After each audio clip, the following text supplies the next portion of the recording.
Mohanavani Telugu podcast వింటున్న శ్రోతలందరికీ హృదయపూర్వక ధన్యవాదాలు.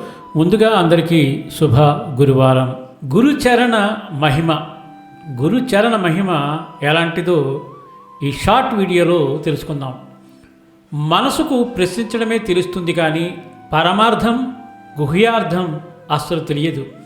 గురుచరణ స్పర్శ సోకంది మనసు వికసించదు. వికసించని మనసుకు పరమార్థంలోని అర్థం ఏమిటో తెలియదు. అర్థం తెలియనప్పుడు వ్యర్థంగా యాత్రలు చేయడం దేనికి అనిపిస్తుంది. అర్థం తెలిసాక పరమార్థం అంటే ఇదే కదా అనిపిస్తుంది.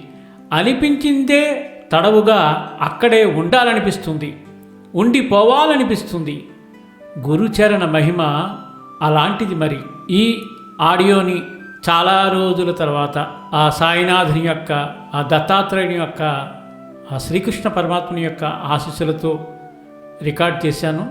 అందరూ విని ఎక్కువ మందికి షేర్ చేసి నాకు ప్రోత్సాహాన్ని ఇస్తారని చెప్పి మనస్ఫూర్తిగా కోరుకుంటూ ధన్యవాదాలు.